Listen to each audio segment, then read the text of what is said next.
When Cleopatra was the queen of Egypt, she was the richest woman in the world. To entertain her guests, she often threw lavish parties.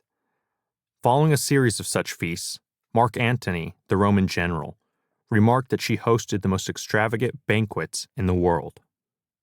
Wanting to impress Antony further, Cleopatra claimed that she could spend 10 million sesterces, about $20 million today, on a single meal. Thinking that such a feat was impossible, Antony made a bet with the boastful Cleopatra. The Egyptian queen accepted and claimed that she would prove him wrong the next day.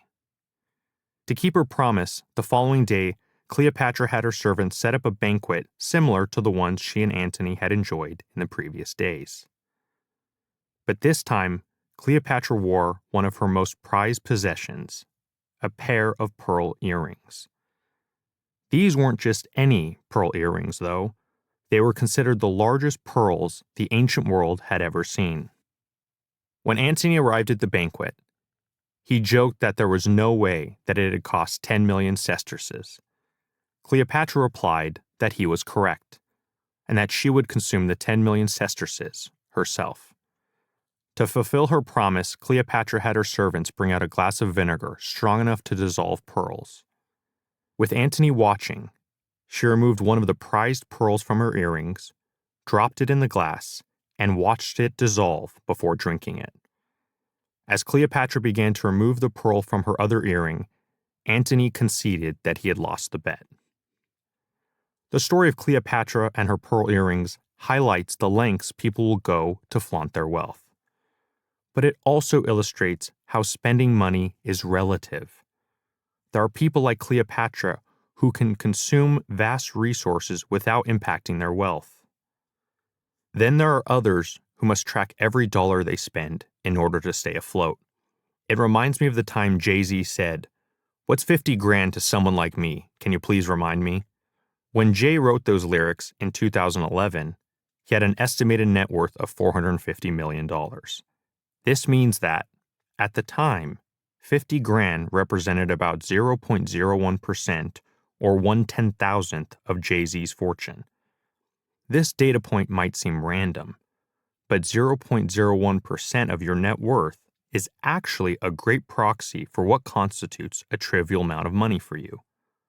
For example, if you have a net worth of $10,000, paying $1 more or 0.01% more for something shouldn't have any long-term impact on your finances. Similarly, if you have a net worth of $100,000, you should be able to pay $10 more for an item without skipping a beat. I call this the 0.01% rule. Using the 0.01% rule as a guide, we can demonstrate how the wealth ladder relates to spending money. To do this, I've listed the 6 levels of the wealth ladder and how they relate to different spending categories. Level 1, paycheck to paycheck, less than $10,000. You are conscious of every dollar you spend. This includes people with crippling debt. Level 2, grocery freedom, $10,000 to $100,000. You can buy what you want at the grocery store without worrying about your finances. Level 3, restaurant freedom, $100,000 to $1 million. You can eat what you want at restaurants. Level 4, travel freedom, $1 million to $10 million. You can travel when and where you want. Level 5, house freedom, $10 million to $100 million. You can afford your dream home with little impact on your overall finances. Level 6, impact freedom, over $100 million. You can use money to have a profound impact on the lives of others. For example, buying businesses, engaging in large-scale philanthropy, etc. What's interesting about the intersection of the wealth ladder with spending is that you quickly realize that certain sums of money won't improve your life in any noticeable way. For example, for the typical person in level 3, $100,000 to $1 million, an extra $10,000 won't move them to level 4. This isn't enough to free someone from considering the cost of lodging and transportation, travel freedom, for the rest of their life. However, that same $10,000 given to someone in level 1 will likely get them to level 2, unless they're deeply in debt. The same amount of money given to people on different levels of the wealth ladder will have a drastically different impact on their lives.